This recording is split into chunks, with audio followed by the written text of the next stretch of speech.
Why, hello there, lovely one. It's me, Helen the Great, and we're going to go over this problem. Now, it is quite simple, so make sure that you get 100% on it.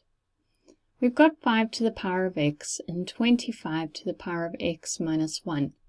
Now, all of us should know that 25, when it's written as the product of its prime factors, is actually 5 squared.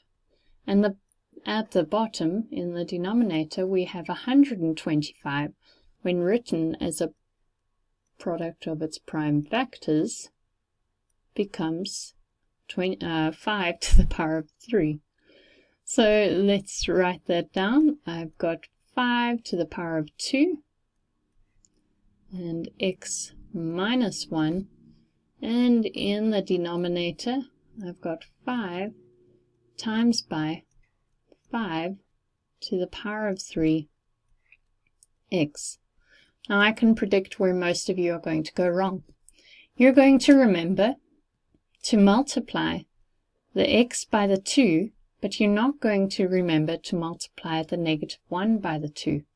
Be careful of this mistake. It's the kind of mistake you make when you're under stress, which of course is every single assessment you do. So we have 5 to the power of, well, what's 2 times by x? It's 2x.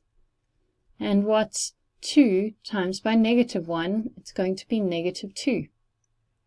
In the denominator, we have 5, and let's just make it 5 to the power of 1. And we have 5 to the power of 3x. Now I'm going to gather all of the exponents together in the denominator and the numerator, so that gives me, what's x plus 2x? 3x minus 2.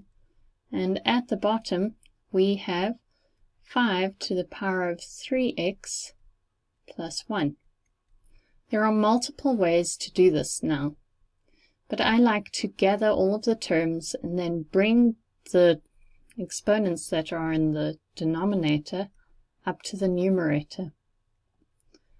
And that, of course, means that we're going to subtract them.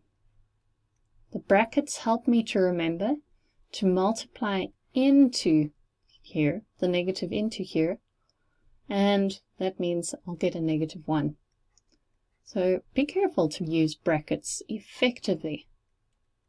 So now I have 3 minus 2, that's an interesting minus, minus 3x minus 1. And that leaves us with, well, what's 3x minus 3x? Thankfully, it's just nothing. And minus 2 minus 1 gives us minus 3. We don't want a negative exponent, so we take it to the bottom, where it becomes 5 to the power of 3. And generally, I would accept that as a final answer, but maybe your teacher doesn't want to. So you can always take it to the next step. It's not going to waste any time, and just write it as 1 over 125. Much love.